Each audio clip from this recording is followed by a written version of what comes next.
Assalamualaikum warahmatullahi wabarakatuh. Salam, Om Swastiastu, Namo Buddhaya, salam kebajikan. Halo, sahabat pelatihan, bagaimana kabarnya? Perkenalkan, nama saya Amrin Hamid, dari Suara Madya pada Balai Diklat Kemban Makassar.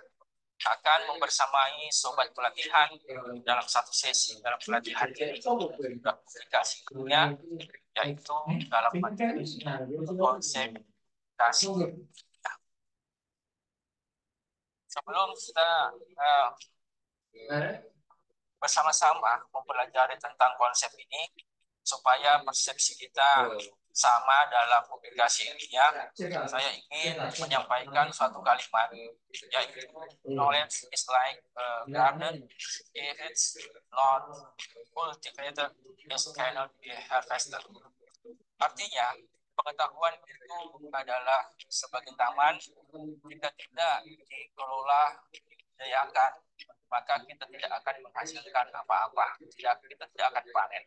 Nah, maksudnya di sini adalah Allah Subhanahu wa Ta'ala, Tuhan yang Maha Esa, sudah menganugerahkan, diamanahkan berupa ilmu pengetahuan kepada kita semua, dan kita sebenarnya sebagai yang menyalurkan ilmu ini kepada manusia, dan jika tidak dibagikan atau disalurkan ilmu tersebut, takutnya kita akan nanti dimintai pertanggungjawaban oleh Allah Subhanahu wa Ta'ala.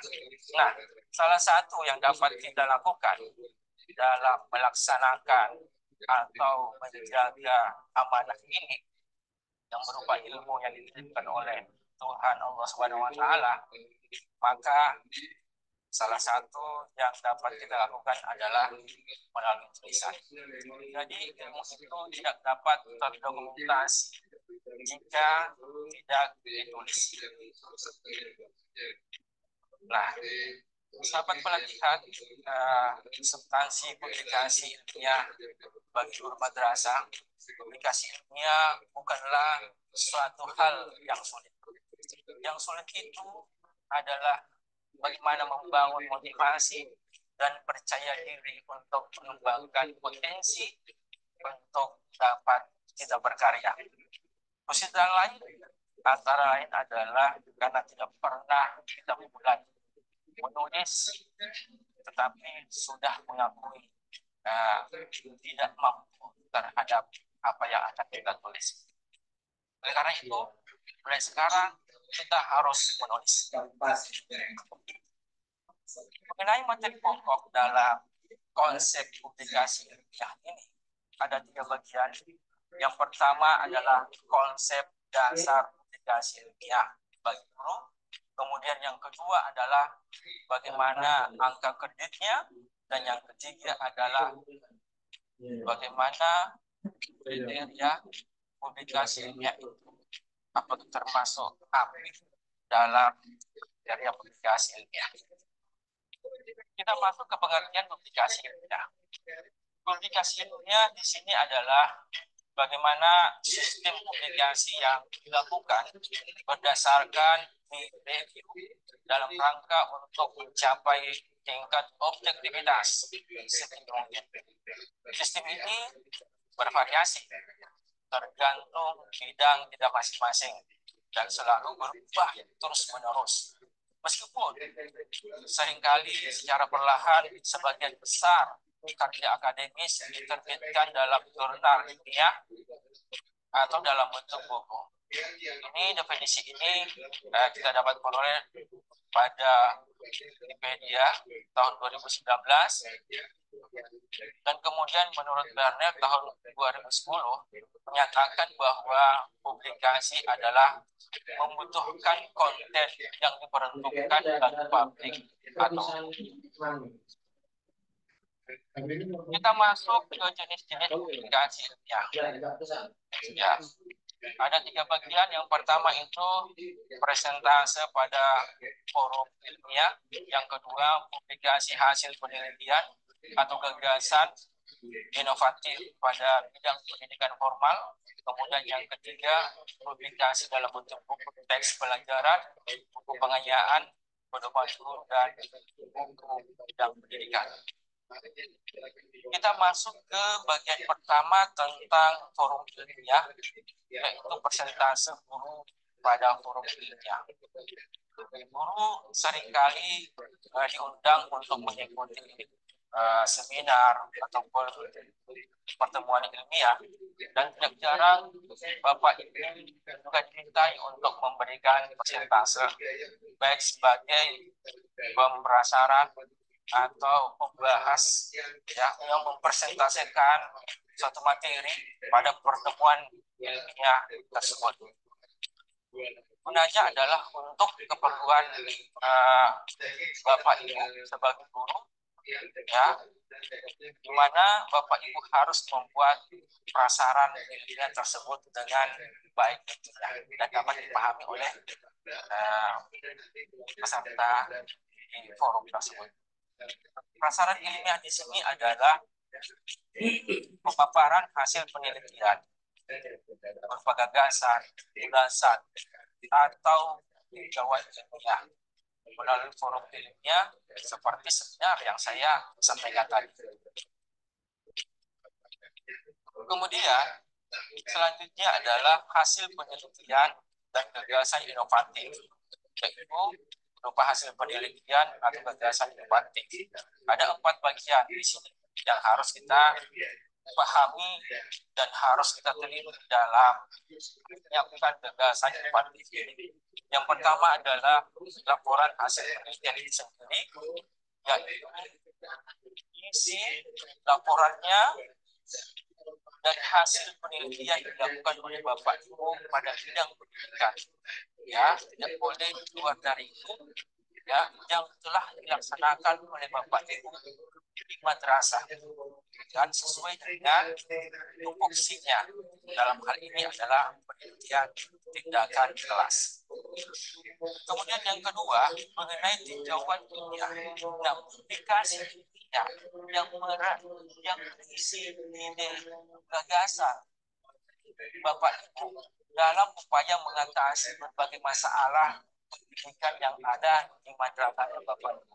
Jadi di sini teman-teman Bapak Ibu semua menemukan masalah, ada gap di situ, harapan dan kenyataan yang ada di kelasnya, di madrasahnya Bapak Ibu. Dan kemudian yang ketiga adalah tulisan ilmiah populer. Di sini tulisan yang dipublikasikan di media massa, baik di koran, majalah, ataupun sejenisnya, atau digital di zaman digital ini, yaitu melalui website yang dapat kita publikasikan tulisan kita. Kemudian yang keempat adalah artikel ilmiah, di mana artikel ilmiah ini dalam pendidikan adalah tulisan yang berisi gagasan atau tinjauan ilmiah dalam bidang pendidikan satuan pendidikan atau madrasah yang muat jurnal ilmiah yang berdesain baik yang nasional, mudah-mudahan nanti ada yang tembus internasional. Jadi kita masuk pada publikasi, mana di sini kita akan membahas bagaimana publikasi itu dalam teks pelajaran, kemudian buku pengayaan, pedoman guru, dan buku yang bisa. Pertama, buku teks pelajaran. Buku teks pelajaran ini berisi pengetahuan untuk bidang ilmu atau mata pelajaran yang ada di madrasah, tentunya peruntukannya untuk peserta didik, baik itu mata pelajaran matematika, IPA, fisika, kemudian bahasa Indonesia, dan mata pelajaran lainnya. Kemudian modul atau diklat pelatihan adalah materi pelajaran yang disusun atau disajikan secara tertulis untuk pembelajaran mandiri. Diklat adalah catatan tertulis suatu mata pelajaran atau bidang studi yang memudahkan atau memperkaya materi di madrasah untuk tentunya untuk peserta didik.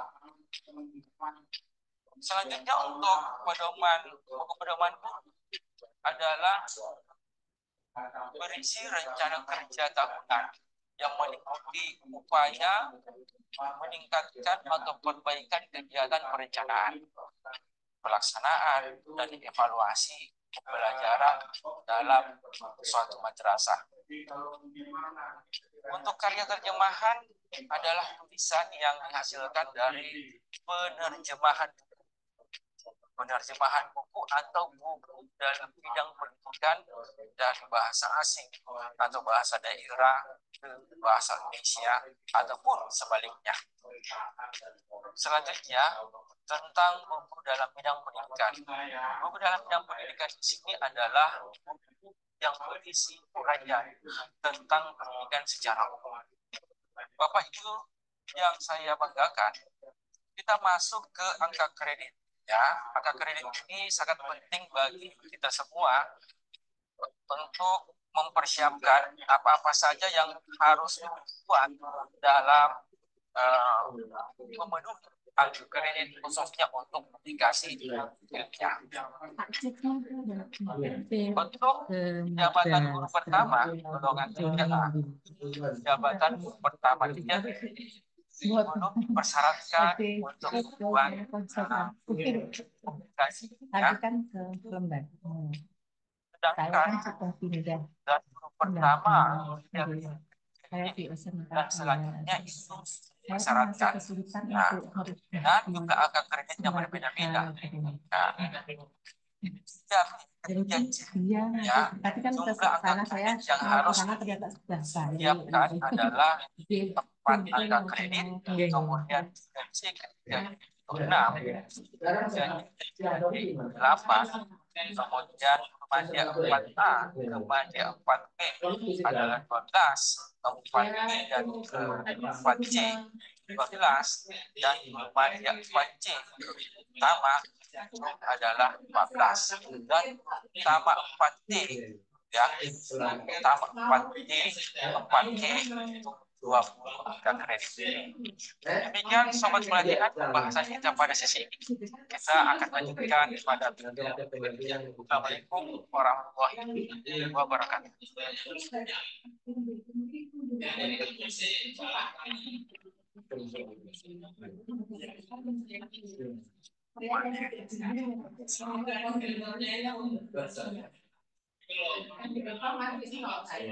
Nah itu makanya itu